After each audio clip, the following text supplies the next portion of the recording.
नमस्कार दोस्तों, मैं मयंक स्वागत करता हूं आपके अपने यूट्यूब चैनल हिंदी बातचल में। पिछली वीडियो में हमने शरपा तक पढ़ चुका था, अब कन्नपा से पढ़ने की बारी है और ये किताब का नाम है बच्चन सिंह का लिखा हुआ हिंदी साहित्य का दूसरा इतिहास। इसको हम लगातार पिछले 3-4 दिनों से पढ़ रहे हैं और इसके पीछे जितनी भी वीडियो आई हुई हैं सब प्लेलिस्ट में लगी हुई हैं, उनको आप शुरू से देख लें। भूमिका से लेकर के शरपा तक की क्लास ले ली गई है और आज कन्नपा से हम पढ़ना स्टार्ट करेंगे। तो सीधे पढ़ते हैं कन्नपा से। अगर चैनल पे नए हैं तो सब्सक्राइब जरूर कर लें और वीडियो अंत तक देखें और पसंद आए तो लाइक भी करें। तो कन्नपा के बारे में बात करेंगे। कन्नपा चोटी के विद्वान और पंडित थे। इनके जन्म स्थान के बारे में कोई निश्चित कुछ नहीं कहा जा सकता। कुछ लोग उन्हें कर्नाटक के निवासी बताते हैं। उनके नाम कुछ ऐसा ही प्रतीत होता है जैसे कन्नपा और इस तरह के नाम साउथ इंडिया में रखे जाते थे। उन्होंने असम, उड़ीसा, तिब्बत, लंका आदि की यात्राएं की। तिब्बत में उनका बहुत मान था। अब राहुल जी के अनुसार, यानी कि राहुल सांकृत्यायन के अनुसार, वे पांडित्य और कवित्व में बेजोड़ थे।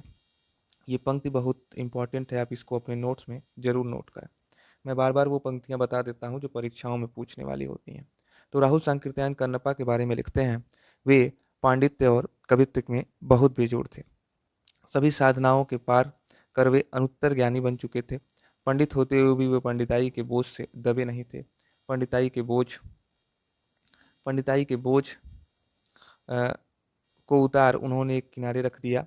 वे नाना पुराण निगमागम के आच्छादन के विरुद्ध थे। इनके जंजाल से मुक्त होकर ही व्यक्ति जीवन के भीतर प्रवेश कर सकता है। वे कहते क्या थे कि आगम वेय पुराण ही पाणीय माड़ वहंती अपक्क शिरफल अलिय जिमी वाहिर भय भमंती, यानी कि जो वेद और पुराणों की दुनिया है उससे मुक्त होकर ही एक आदमी मुक्त होकर ही एक आदमी किसी भी तरह के जीवन से मुक्त हो सकता है। अब हम देखेंगे कि आगे क्या लिखते हैं बच्चन सिंह जी, कि पंडित लोग निगमागम और पुराण की ही सब कुछ मानकर गर्व करते हैं।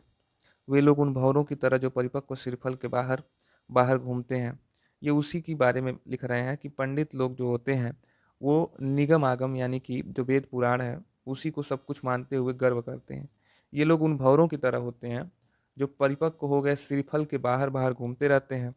शास्त्रवाद शास्त्रवाद के विरुद्ध लोकवाद की पक्षधरता सिद्ध करती है। पंडितों पुरोहितों के विरुद्ध एक ऐसा वर्ग उभर रहा था जिसका पूर्ण वर्चस्व निर्गुण मार्गी भक्तों में दिखाई पड़ता है। ऐसे भी सिद्ध रहे होंगे जो अपनी सिद्धि का आतंक गृहस्थों पर जमाने में कोई कसर नहीं छोड़े होंगे। शास्त्रवाद के कर्मकांड स्वर्ग नरक के भय से क्या गृहस्थ कम आतंकित थे? बिल्कुल नहीं। सिद्ध की विवाह प्रथा में अनास्था, किंतु गृहस्थ जीवन में आस्था थी। यानी कि सिद्धों की जो थी वो विवाह प्रथा में तो अनास्था थी, यानी कि विवाह नामक जो संस्था है उसमें विश्वास नहीं करते थे, लेकिन पति पत्नी का जो गृहस्थ जीवन है उसमें आस्था रखते थे।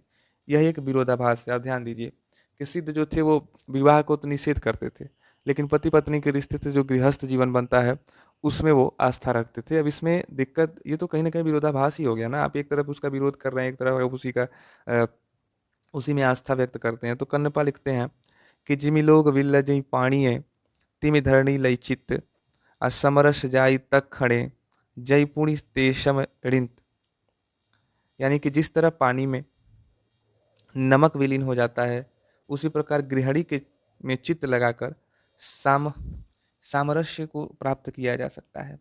डोंबिपा, विरूपा, कमरिपा आदि सिद्धों का स्वर इनसे भिन्न नहीं है, ये भी यही सोचते हैं। अब हम देखेंगे चर्यापद के बारे में। चर्यापद के बारे में तो दोहा कोशों के साथ साथ बौद्ध सिद्धों ने चर्यापद की रचना की है।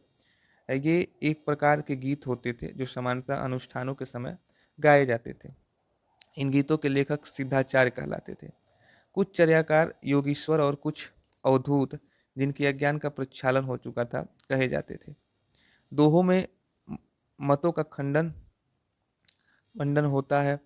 तो चर्यावतों में सिद्धों ने अनुभूति और रहस्य भावना अपनाया है, यानी कि जो दोहा लिखे सिद्धों ने उसमें चली आ रही परंपराओं के मतों का खंडन करते हैं, लेकिन वो जब गीत लिखते हैं यानी कि चर्यापद लिखते हैं तो उसमें वो अनुभूति, अपना अनुभव और रहस्य भावना को लिखते हैं।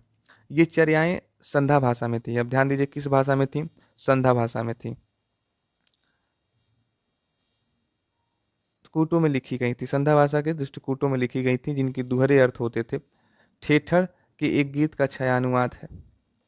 अब ठेठर नाम के एक सिद्ध थे, उनके गीत का कुछ अनुवाद इस तरह से है कि मेरी कुटिया सघन बस्ती के बीच है, पर पड़ोसी नहीं। पनली के बावल का एक कण भी नहीं बचा है, पर प्रेमी हमेशा दरवाजे पर दस्तक देते रहते हैं। जीवन का प्रवाह तेजी से बहता जाता है, पर क्या एक बार यह दूह लिया गया दूध वापस थनों में लौट सकता है?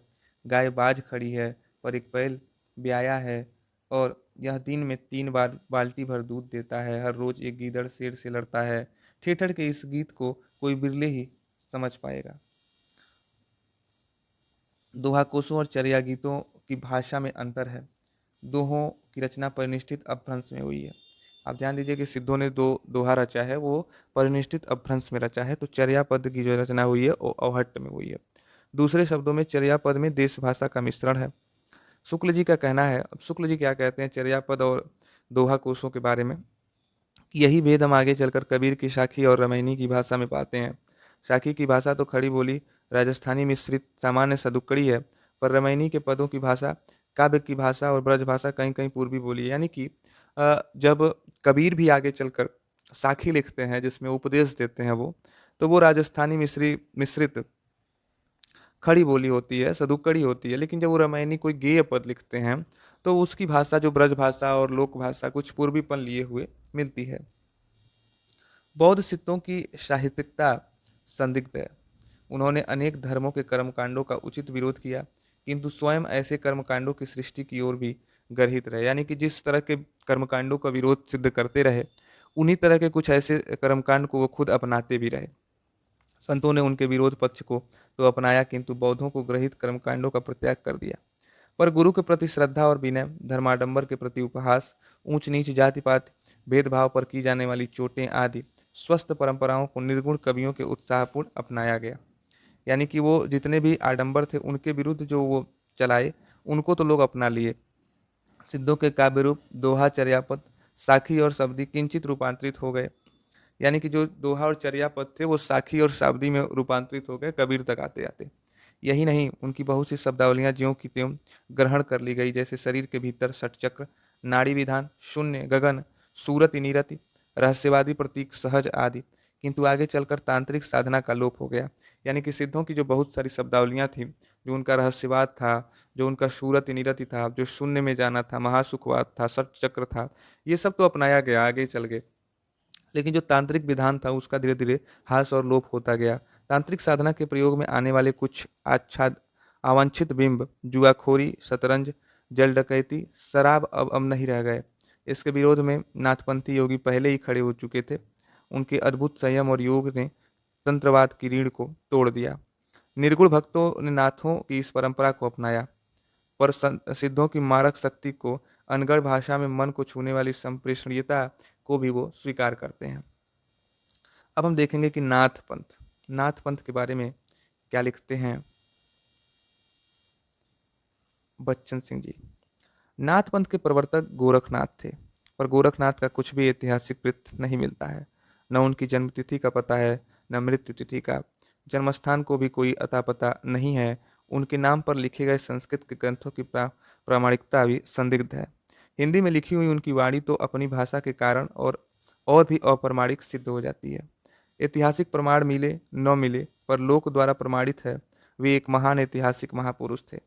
हजारी प्रसाद द्विवेदी के शब्दों में हजारी प्रसाद द्विवेदी क्या लिखते हैं कि शंकराचार्य के बाद इतना प्रभावशाली, इतना महिमान्वित भारतवर्ष में दूसरा नहीं हुआ।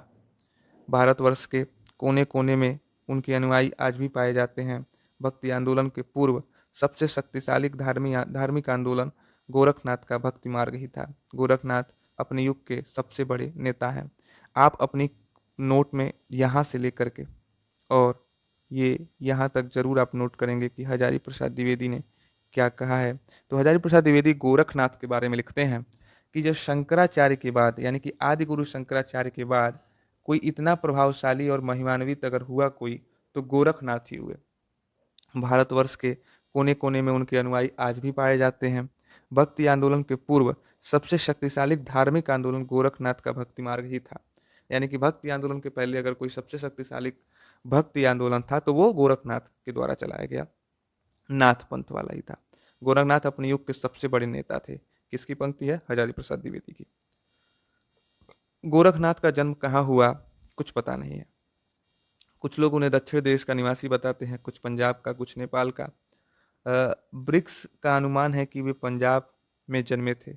सामान्यतः उन्हें कांगड़ा निवासी माना जा सकता है। वहाँ पर उनके प्रभाव अब भी मौजूद हैं, विशेष रूप से धर्मशाला के पास ज्वाला देवी में। गोरख के समय के बारे में विद्वानों में मतैक्य नहीं है, यानी कि मतभेद है, किंतु अभिनव के साक्ष्य पर समय भी वही निश्चित किया जा सकता है जो मत्स्येंद्रनाथ का है। अभिनव के तंत्रालोक में मच्छेंद्र का उल्लेख है। मच्छेंद्र यानी कि मत्स्येंद्रनाथ ही हैं और तंत्रालोक 11वीं शताब्दी के पूर्वार्ध में लिखा गया था।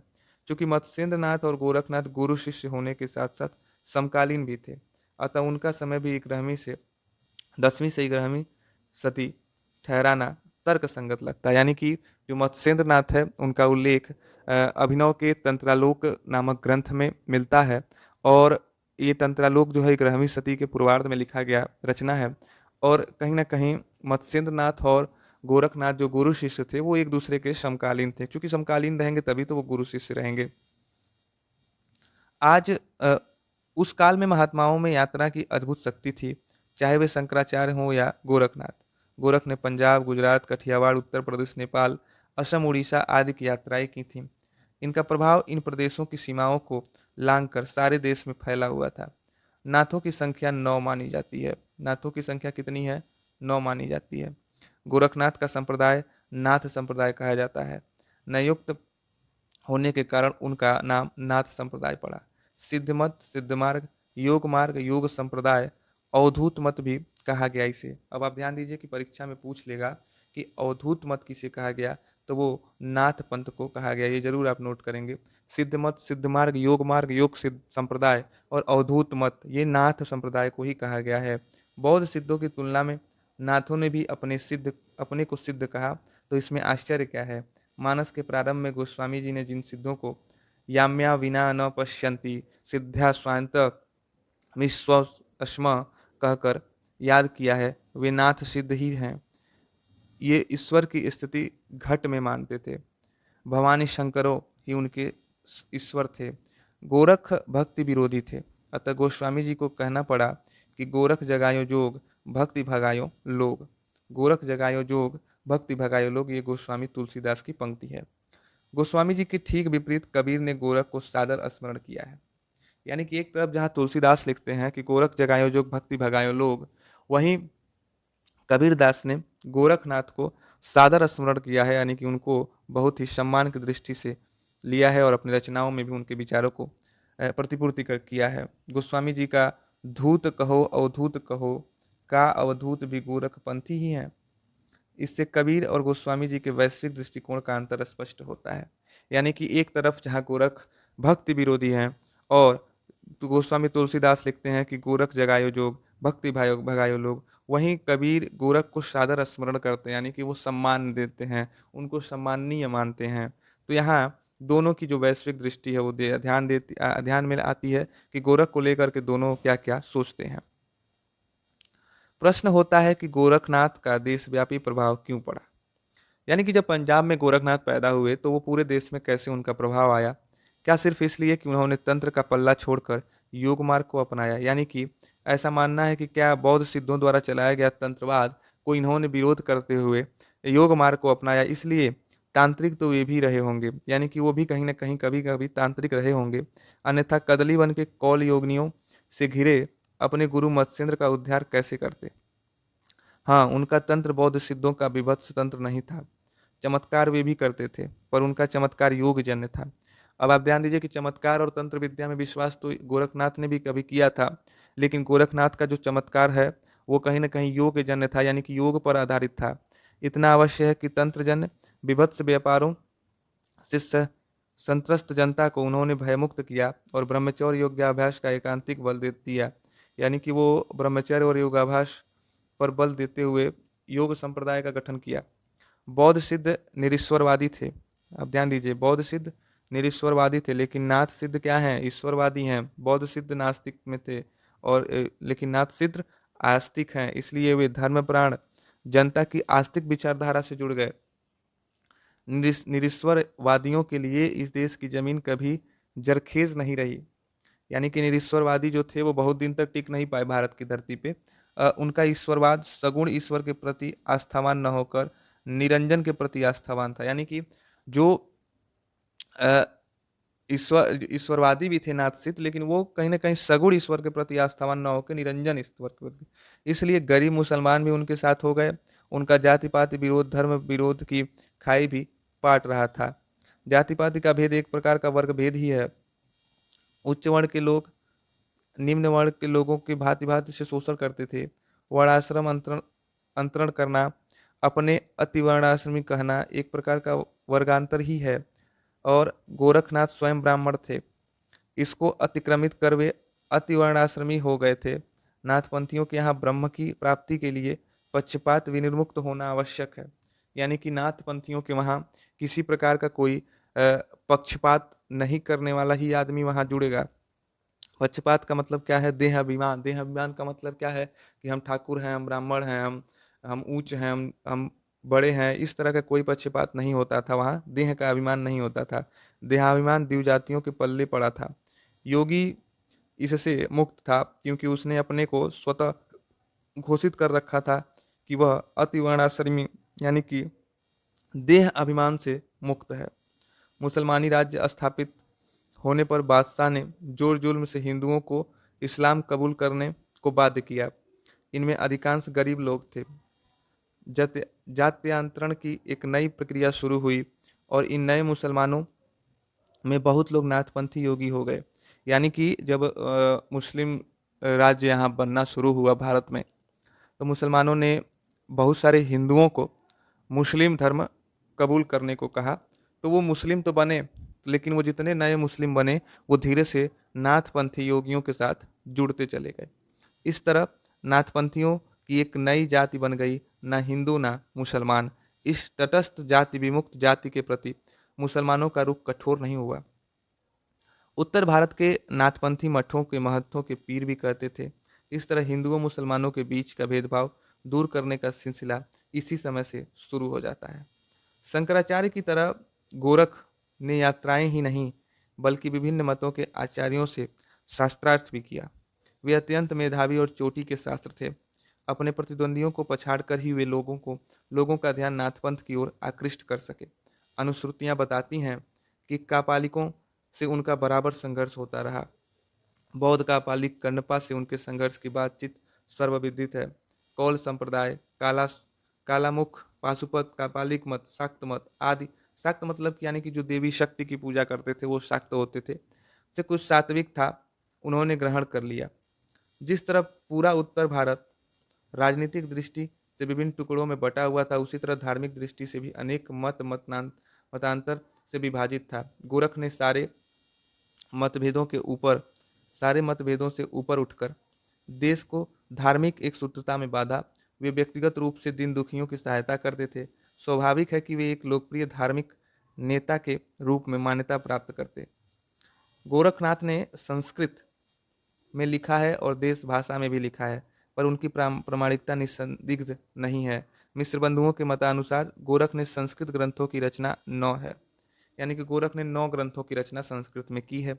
हजारी प्रसाद द्विवेदी ने गोरख लिखित 28 पुस्तकों का उल्लेख किया है, पर यह भी कहना है कि इन पुस्तकों में अधिकांश के कर्ता स्वयं गोरखनाथ नहीं थे। आगे चलकर कुछ और ग्रंथों के मिल जाने पर गोरख के ग्रंथों की कुल संख्या 35 हो जाती है।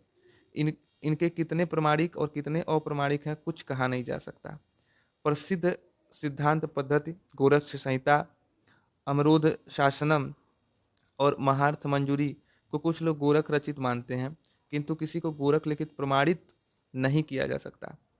सिद्ध सिद्धांत पद्धति को शुक्ल जी नाथपंथी ग्रंथ मानते हैं, पर इन ग्रंथों द्वारा नाथपंथ सिद्धांतों पर प्रकाश पड़ता है। संक्षेप में नाथपंथी 3 बातों पर जोर देते थे। अब वो कौन कौन से 3 बातें हैं? तो पहला योग मार्ग, गुरु गरिमा, पिंड ब्रह्मांडवाद। तांत्रिक बौद्धों का योग मार्ग लोक बाह्य अमांगलिक है, जबकि नाथपंथियों का योग मार्ग हठ योग की प्रमुखता है। अब आप जानिए कि हठ योग क्या होता है। हठयोग जो बना है वो ह और ठ से बना है, यानी कि सूर्य, ह का मतलब वो मानते हैं सूर्य और ठ का मतलब चंद्रमा, और ये ऐसा योग करते हैं कि सूर्य और चंद्रमा को एक कर देते हैं, इसको हठ योग कहा जाता है। तो जो नाथपंथियों का योग मार्ग है वो हठ योग की प्रमुखता से है। हठ योग की जटिल प्रक्रिया गुरु के अभाव में संभव नहीं है, इसलिए गुरु का महत्व भी अपने आप सिद्ध है। यानी कि जो ये योग है सूर्य और चंद्रमा को एक करने का, ये बिना किसी कोच के, बिना किसी गुरु के तो हो नहीं पाएगा, इसलिए नाथपंथियों में गुरु का महिमा अपने आप ही देखने को मिलने लगती है, क्योंकि आवश्यकता ही आविष्कार की जननी हो जाती है। पिंड ही ब्रह्मांड है, इसकी प्रतिध्वनि नाथपंथी पदावलियों के साथ कबीर आदि में भी विद्वान है। यानी कि वो जिस धरती पर रहते हैं वही सारा ब्रह्मांड है, ऐसा उनका मानना है, और ये बाद के दिनों में कबीर भी यही मानते हैं। इससे इतना तो सिद्ध है कि नाथपंथी लोग अपढ़ नहीं थे, शास्त्रज्ञ विद्वान थे। बौद्ध सिद्धों की तरह जाति पात तथा तीर्थाटन आदि का खंडन इन्होंने भी किया है।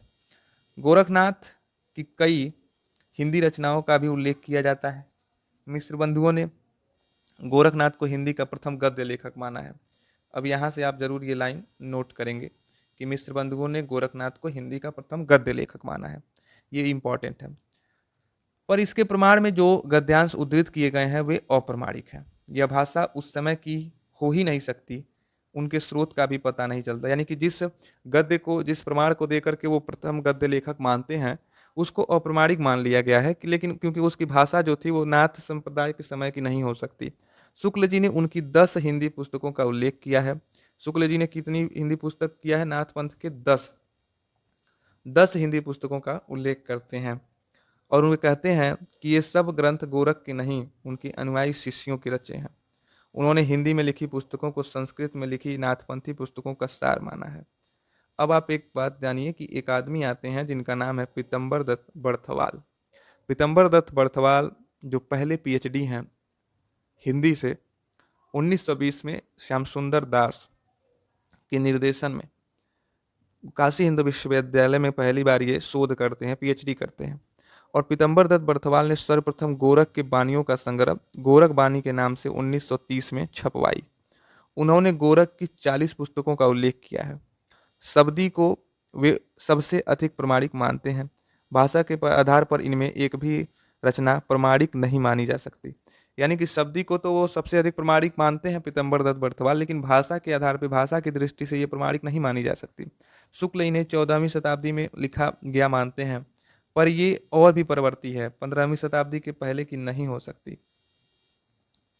इन हिंदी रचनाओं के बारे में द्विवेदी जी कहते हैं, यानी कि हजारी प्रसाद द्विवेदी लिखते हैं कि संस्कृत में योगियों को जो ग्रंथ उपलब्ध है वे साधारण तौर पर साधना मार्ग के ही व्याख्यापरक ग्रंथ हैं।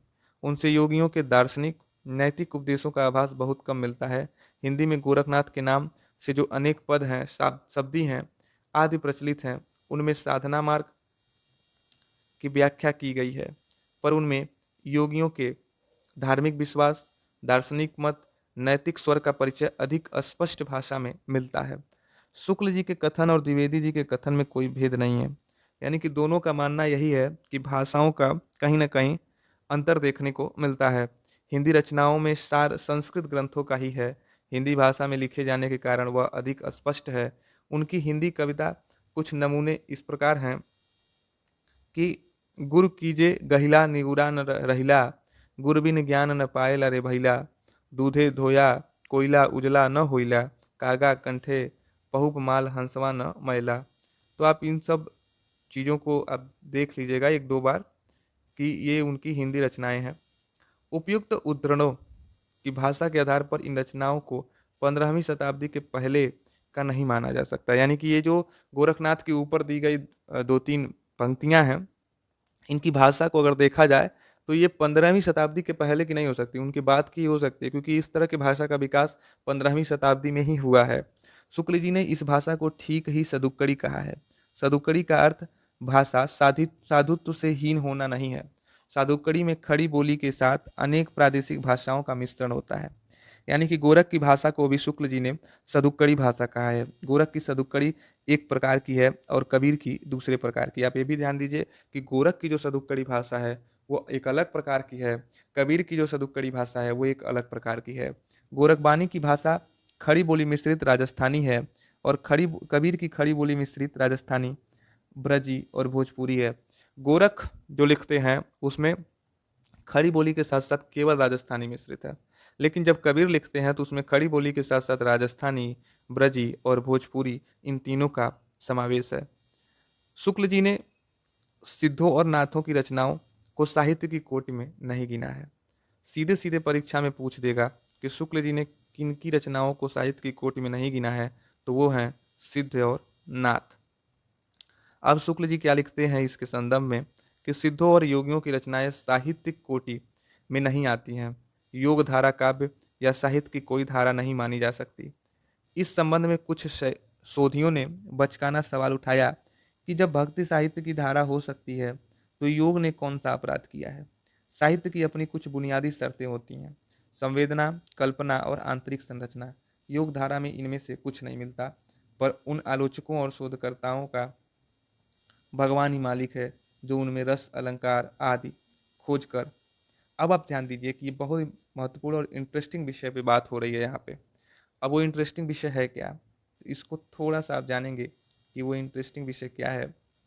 शुक्ल जी कह रहे हैं कि सिद्ध और योगी जो हैं वो साहित्य की कोटि में नहीं आते, क्योंकि योग धारा काव्य साहित्य में कोई धारा नहीं हो सकती। योग धारा के नाम से कोई धारा हो ही नहीं सकती साहित्य में। तो कुछ आप भी जानते हैं कि हर समय में कोई ना कोई विरोध करने वाला आदमी होता है, ज़्यादा पढ़ लिख लेता है।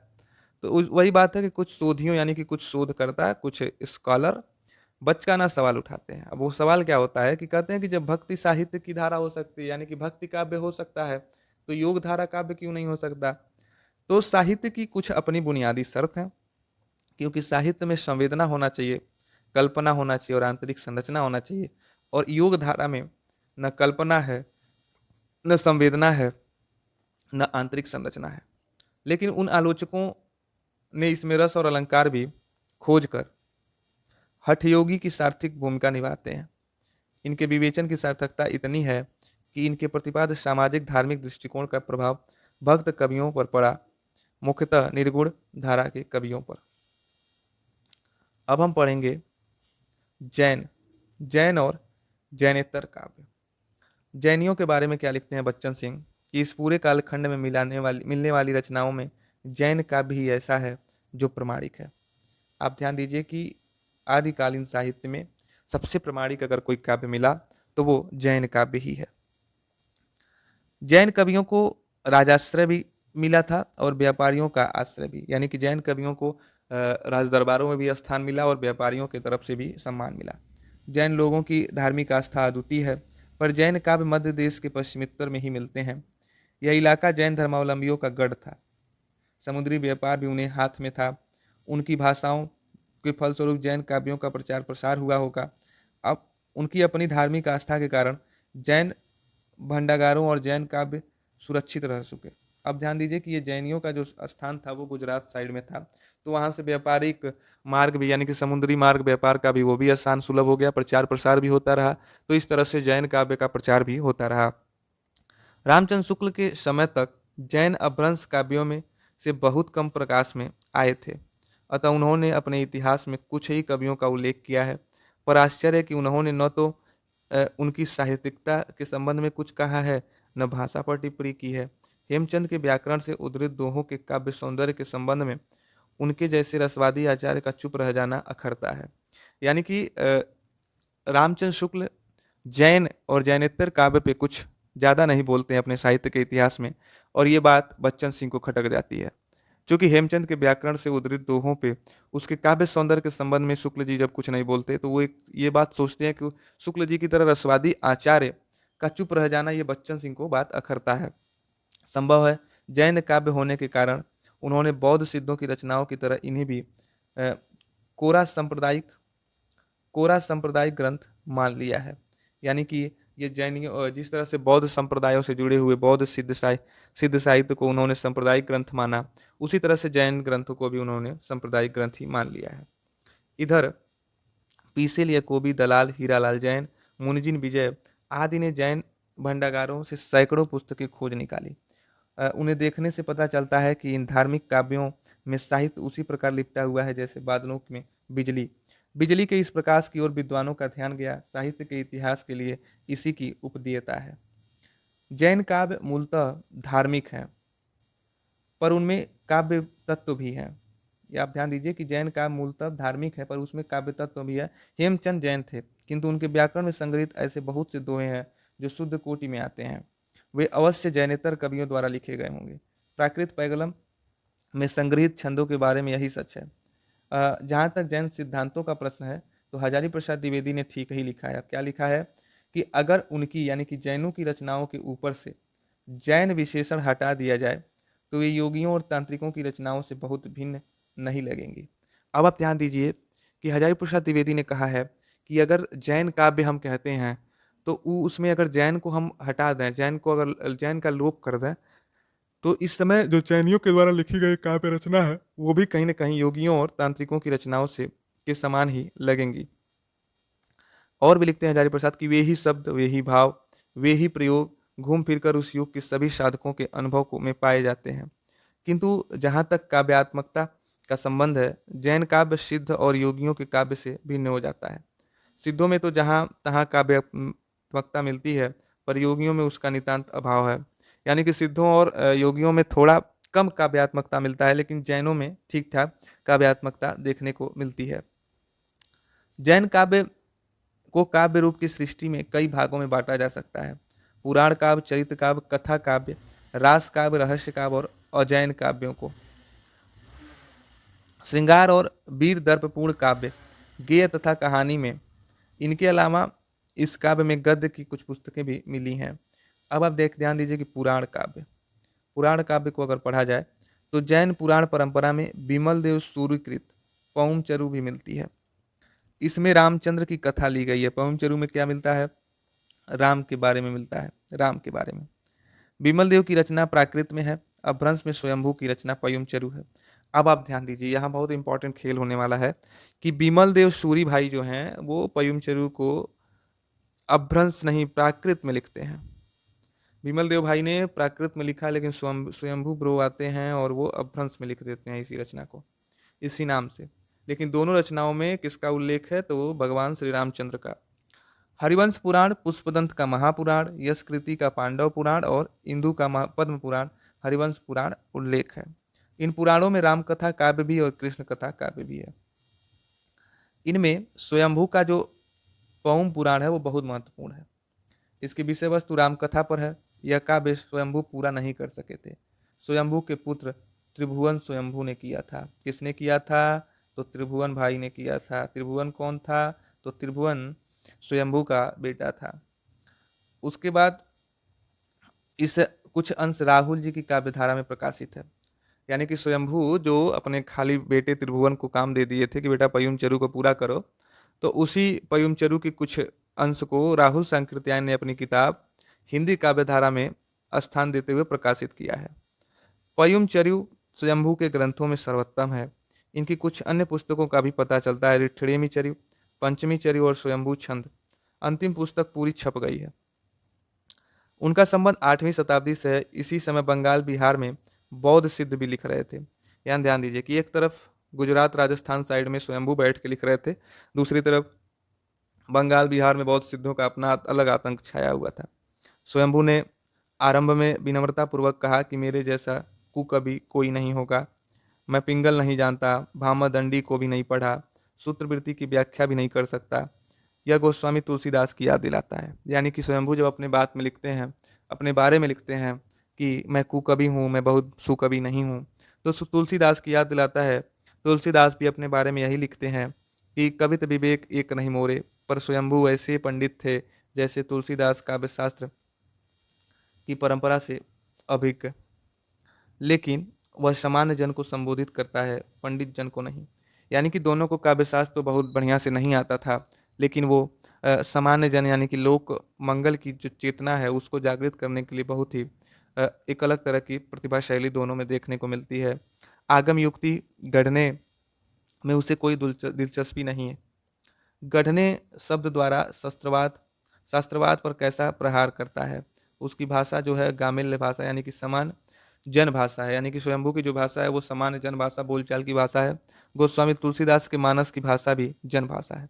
अब यहाँ देखिए तुलना कर रहे हैं वो, स्वयंभू के पयुम चरु यानी कि जो भी राम कथा पे आधारित है, तुलसीदास का रामचरितमानस राम कथा पे आधारित, दोनों की तुलना हो रही है। तो जो पयुम चरु है वो भी जनभाषा पे आधारित है, गोस्वामी तुलसीदास की मानस की भाषा भी जनभाषा है, लेकिन उसमें निगमागम भाषाबद्ध करते हैं। स्वयंभू के राम यथार्थ की धरती पर खड़े हैं। अब आप ध्यान दीजिए कि स्वयंभू के राम जो वास्तव में हो रहा है उस धरती पे खड़े हैं जो धरातल पे हो रहा है, लेकिन तुलसी के राम आदर्श की धरती पर है। यानी कि तुलसी के राम से कुछ गलत नहीं होगा, तुलसी के राम के राज्य में कुछ गलत नहीं हो सकता, लेकिन पयुम चरु के जो राम हैं, जो स्वयंभू के राम हैं, वो यथार्थ की धरती पे उनसे सही भी होगा, वो गलती भी करेंगे, अपनी गलतियों से सीखेंगे भी, लेकिन तुलसी के राम बिल्कुल सात्विक हैं, उनसे गलती हो ही नहीं सकती, वो जो कर दिए वही सत्य है। स्वयंभू के राम वाल्मीकि के राम की तरह मनुष्य हैं, गुण दोष से सहित, यानी कि वाल्मीकि के राम और स्वयंभू के राम एक बताते हुए ये कहते हैं कि दोनों के राम गुण दोष सहित हैं, यानी कि यथार्थ की धरती पे हैं, वो सही भी करते हैं, गलत भी करते हैं और गलती करके सीखते भी हैं, लेकिन तुलसी के राम क्या है, आदर्श हैं, वो जो कर दिए वही सही है। उन्हें अपभ्रंश का वाल्मीकि कहा जाता है, स्वयंभू को ही अपभ्रंश का वाल्मीकि कहा जाता है। इसको आप जरूर नोट करेंगे, परीक्षा में पूछता है कि अपभ्रंश का वाल्मीकि कौन है, तो स्वयंभू है। स्वयंभू असाधारण कवि हैं, उनकी काव्य दृष्टि समुद्र की तरह गहरी, आकाश के में प्रसारित मेघजाल की तरह व्यापक है। वे काव्य की गहराई समुद्र की गहराई से नापते हैं। महकाव्यणी बंधु हुए वह सद गहिरु, और आकाश में पसरी हुई मेघमाला को देखकर काव्य की व्यापकता याद करते हैं। ऐसी अछूत और सार्थक उपमाएं कवि के अपने व्यापक गहरे दृष्टिकोण को स्पष्ट करती हैं। समुद्र की तलहटी से पता नहीं कितने अमूल्य रत्न छिपे हुए हैं, बादल की व्याप्ति पता नहीं कितने प्राणियों के मन प्राणों से जुड़ जाती है। इतनी व्यापक और गहरी दृष्टि उसी व्यक्ति की हो सकती है जो मानवीय जीवन की विषम परिस्थितियों को संवेदनात्मक स्तर पर पहचान कर सके और उनके प्रति एक सकारात्मक दृष्टिकोण भी रखता हो। वनगमन के समय कौशल्या के राम निरीह भाव से देखना, इस प्रकार का एक प्रसंग है। हनुमान से लक्ष्मण की मूर्छा का समाचार सुनकर विलाप करना दूसरा प्रसंग है। तुलसी इस अवसर पर मूर्छा प्रसंग का भी याद नहीं करते। भरत उस भक्ति के लिए संतप्त उठते हैं। भरत को वन आने पर दुर्वचन कहता है, युद्ध पर उतारू हो जाता है। दुर्वचन यानी कि दुर्योधन। भरत के मनुष्यत्व को कितने उदात्त मनोवैज्ञानिक ढंग से उभारा गया है। ये सब पयुम चरु की बात हो रही है। सबसे मार्मिक प्रसंग है सीता की अग्नि परीक्षा। पयुम चरु में यह परीक्षा लंका में नहीं अयोध्या में होती है। जंगल में मोर नाचा किसने देखा, ये अयोध्या निवासियों के सामने अपनी नैतिकता सिद्ध करना चाहते हैं। अपने ही घर में अपने लोगों के बीच सीता ने कितने बड़े अपमान का अनुभव किया होगा। स्वयंभू ने केवल परीक्षा स्थल बदल दिया, किंतु इसके कारण सारा परिवेश कितना विशीर्ण हो गया था। यानी कि जो पयुम चरु है, यह परीक्षा लंका में न होके अयोध्या में होता है। राम सीता जिस तरह बातें करते हैं उससे राम की ही नहीं पुरुष मात्र की मर्यादा गिरती है कि स्त्रियां अशुद्ध होती हैं, निर्लज्ज होती हैं, पर पुरुष द्वारा दृष्टा होकर वे हीन हो जाती हैं, अपयश फैलाती हैं। भला ऐसी स्त्री का मुख उसका पति कैसे देख सकता है। स्त्री का इससे बड़ा अपमान और क्या होगा। सीता का संयम देखने ही लायक है। वे अग्नि में प्रवेश करती हैं और कहती हैं कि एम हिति हैं करो में पुरु रूहहीं जीर्ण होम पंडिये तरिभियं, अर्थात अब ऐसा करना चाहिए कि स्त्री जाति में जन्म ही न हो। समय के इतना बदल जाने पर भी क्या स्त्री जाति आज भी ऐसा ही कुछ सोचने के लिए बाध्य नहीं है। सीता जैन धर्म में दीक्षित हो जाती हैं क्योंकि इसके आगे राह नहीं है। अब आप ध्यान दीजिए कि पयुम चरु जो लिखते हैं वो जैन मतावलंबी स्वयंभू लिखते हैं, तो सीता को अंत में जैन धर्म में दीक्षित करवा देते हैं। जैसा कि पहले कहा जा चुका है, संस्कृत काव्य परंपरा में उन्हें पूरा ज्ञान था, उन्होंने उसका प्रभाव भी ग्रहण किया। वर्ण वर्णन, जल विहार वर्णन, सूर्योदय सूर्यास्त वर्णन, ऋतु वर्णन, परंपराभुक्त रूढ़िग्रस्त उपमाएं भी परंपरा अनुमोदित थी। इन पारंपरिक वर्णनों को छोड़ देने पर उनकी उपमाएं प्रत्यगंत देखती हैं कि ऋय मंदिर विड़गत जाड़ीय, रे हिमवंत हो गंग महाणीय, रे छंद्र रिमाण गायत्री, रे सदको सैण्य विहति। यानी कि वनगमन के समय अपने घर से निकलती हुई सीता का वर्णन, उसका घर से निकलना, हिमालय से गंगा निकलना, छंदस से गायत्री और शब्द से विभक्ति निकलना है। धर्म साहित्य व्याकरण से ली गई उपमाएं अछूती नहीं है, बल्कि वे भारत मानस को संपूर्णता से उजागर करने में समर्थ होती हैं। अब आप ध्यान दीजिए कि स्वयंभू द्वारा पयमचरु पूरा नहीं हुआ था। जिस प्रकार चंद्रबरदाई का पृथ्वीराज और उसके पुत्र जलधर ने किया, उसी प्रकार इनके पुत्र त्रिभुवन ने किया। त्रिभुवन में पिता की प्रतिभा तथा भाषा का सहज प्रवाह न था। त्रिभुवन संस्कृत के हास्योन्मुख काव्य परंपरा और पांडित्यपूर्ण प्रदर्शन में अधिक प्रभावित थे। यानी कि जिस तरह से जो प्रतिभा स्वयंभू में थी, वो उनके पुत्र त्रिभुवन में नहीं देखने को मिलती है। तो इसलिए कहीं ना कहीं अंत में जाकर के पयमचरु एक थोड़े हास्योन्मुख का ग्रंथ की तरह देखने को मिलता है। पुष्पदंत राम काव्य के दूसरे कवि हैं। वे बरार के आसपास के रहने वाले थे। बाद में राष्ट्रकूट राजधानी मानेखिट चले गए। स्वयंभू में सांप्रदायिक आग्रह नहीं था, इसलिए रामकथा परंपरा में उन्हें सुरक्षित रखा। किंतु पुष्पदंत का स्वभाव भी अक्खड़ था। उनमें सांप्रदायिकता का अतिरिक्त आग्रह भी था और वे उनमें को अपने को अभिमान मेरु कहते हैं। अपने को अभिमान मेरु किसे कहा जाता है? पुष्पदंत को। अभिमान मेरु किसे कहा जाता है? पुष्पदंत को। उन्होंने कहा है कि वाल्मीकि और व्यास ने लोगों को गुमराह किया, इसी तरह अन्य कूपमंडकों ने कम भ्रम नहीं फैलाया। उनके ब्रह्मोच्छेद के लिए गौतम राम की कथा कहते हैं। पुष्पदंत राम कथा में व्याप्त अति प्राकृत तत्वों के प्रति संशयग्रस्त होकर पूछते हैं कि रावण के 10 मुख कैसे थे? क्या रावण राक्षस था या सुग्रीव आदि बानर थे? पुष्पदंत का महापुराण इन तत्वों से बच गया है, पर उन्होंने रामकथा में अप्रत्याशित हेरफेर कर दिया। इससे उनकी रामकथा वाल्मीकि व्यास की रामकथा से भिन्न हो जाती है। प्रश्न यह है कि इस तरह पारंपरिक कथा को तोड़ने मरोड़ने के मूल में कौन सी प्रवृत्ति काम कर रही थी? यानी कि जो पुष्पदंत ने रामकथा में इस तरह से तोड़ मरोड़ मचाया, वो उसमें कौन सी ऐसी प्रवृत्ति काम कर रही थी, ये प्रश्न उठता है। तो आप ध्यान दीजिए कि कुछ लोगों का कहना है कि वाल्मीकि व्यास की कथा राम कथा परंपरा के समानांतर एक और दूसरी परंपरा थी। इस परंपरा को गुणभद्र ने उत्तर रामायण में पाया जाता है, लेकिन परंपरा का अनुगमन जैन साहित्य में ही क्यों हुआ, संस्कृत साहित्य में क्यों नहीं हुआ? वास्तव में पुष्पदंत ब्राह्मणी रामकथा की प्रतिक्रिया में एक नई रामकथा गढ़ ली। यह प्रतिक्रिया निश्चय ही अतिरेकवादी होगी। यानी कि जो वैष्णव धर्म में रामकथा थी, उसके विरोध में एक अलग तरह की रामकथा पुष्पदंत ने गढ़ा। कथा में जो परिवर्तन किए गए उन पर भी विचार कर लेना चाहिए कि राम की माता का नाम सुबला रख दिए, ये लक्ष्मण कैकेयी के पुत्र बना दिए। राम 8 पत्नियों के पति थे। सीता मंदोदरी के गर्भ से पैदा हुई। अनिष्टकारी रावण ने उन्हें मिथिला में छोड़ दिया। बाली और रावण को लक्ष्मण ने मारा। राम पीत वर्ण के थे, लक्ष्मण श्याम वर्ण के। इन परिवर्तनों से राम कथा में विकृत के अतिरिक्त कुछ नया नहीं आया। यह निश्चित राम कथा के ब्राह्मण परंपरा को विकृत करने का पूर्व चिंतित प्रयास है। प्रतिक्रिया में लिखे गए ग्रंथ में खंडन का जोश अधिक दिखाई देता है। इसलिए स्वयं पुष्पदंत की जो रचना है महापुराण, उसमें कहीं ना कहीं ऐसा लिखता है कि ये प्रतिक्रिया में लिखा गया है। जो ब्राह्मण धर्म या वैष्णव धर्म में जो रामकथाएं प्रचलित थीं, उसकी प्रतिक्रिया में लिखा गया था। स्वयंभू की सहृदयता पुष्पदंत को नहीं मिली। वे माघ की तरह पंडित कवि थे, जिसमें अलंकारिकता का प्राधान्य है। कथानक निर्माण में उन्होंने वक्ता श्रोता की शैली अपनाई। वह पुराण काव्य की प्रसिद्ध पहचान है कि इसी आधार पर कुछ लोग रामचरितमानस को पुराण काव्य कहते हैं।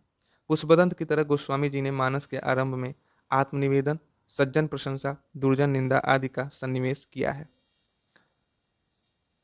जैन कवियों में कृष्ण कथा को हरिवंश पुराण कहा गया है। स्वयंभू और पुष्पदंत दोनों के हरिवंश पुराण प्रसिद्ध हैं। जैन में कृष्ण कथा को क्या कहा गया है? हरिवंश पुराण कहा गया है। अब अन्य काव्य देखिए। अन्य काव्यों में कुछ चरित्र काव्य हैं, कुछ सांप्रदायिक आध्यात्मिक काव्य हैं और कुछ कथा काव्य हैं। जैन कवियों ने तीर्थंकरों के जीवन चरित्र को आधार मानकर कई चरित्र काव्य लिखे, विशेषतः नेमिनाथ, बाहुबली, शालिभद्र के चरित्रों को लेकर के। हरिभद्र सूरी ने नेमिनाथ चरिव, विनय चंद सूरी ने नेमिनाथ चौपई। चौपई में पहली बार 12 मासा का वर्णन मिलता है, जिसे हिंदी प्रेमाख्यानकों ने अपनाया। धनपाल की रचना भविष्यत कहा लौकिक काव्य है। भविष्यत कहा इंपॉर्टेंट काव्य, इसको जरूर याद करेंगे। इन चरित्र काव्यों का महत्व केवल रूप के कारणों है। आध्यात्मिक काव्यों में पाहुड़ दोहा, परमात्मा प्रकाश, योग सार आदि सांप्रदायिक ग्रंथ हैं। साहित्य की दृष्टि से इनका कोई महत्व नहीं है। चरित्र काव्यों के संबंध में द्विवेदी जी ने लिखा है कि इन चरित्र काव्यों के अध्ययन से परवर्ती काल के हिंदी साहित्य के कथानकों, कथानक रूढ़ियों, काव्य रूपों, कवि प्रसिद्धियाँ, छंद योजना, वर्णन शैली, वस्तु विन्यास, कवि कौशल आदि की कहानी बहुत स्पष्ट हो जाती है। इसलिए इन काव्यों से हिंदी साहित्य के विकास के अध्ययन में बहुत महत्वपूर्ण सहायता प्राप्त होती है। तो ये रही आज हमारी की क्लास, जिसमें हमने आज क्या क्या पढ़ा। तो आज हमने पढ़ा कि नाथ बौद्ध सिद्ध साहित्य के बारे में कन्नपा से शुरू करते हुए आज हमने नाथ पंथ के बारे में पढ़ा, नाथ काव्य के बारे में पढ़ा, उसके बाद जैन जैनेतर काव्य के बारे में पढ़ा और अन्य काव्य के बारे में पढ़ा। तो अगर वीडियो पसंद आए तो लाइक करें, शेयर करें, सब्सक्राइब करें, और मिलते हैं एक नए टॉपिक पे। और वो अगला टॉपिक हमारा होगा, उसका नाम होगा, आपको बताता हूँ उसका नाम, श्रृंगार और वीर दर्पपूर्ण, जिसमें रासो काव्य के बारे में हम पढ़ेंगे। तो अगली क्लास में हम श्रृंगार और वीर दर्पपूर्ण काव्य के बारे में पढ़ेंगे। तब तक मिलते हैं अगले वीडियो में, तब तक के लिए नमस्कार। और इसका टाइमिंग अब बदल गया, सुबह 9 बजे हम जरूर मिल जाएंगे अपनी क्लास के साथ। तो सुबह 9 बजे तैयार रहिए हिंदी साहित्य का दूसरा इतिहास पढ़ने के लिए।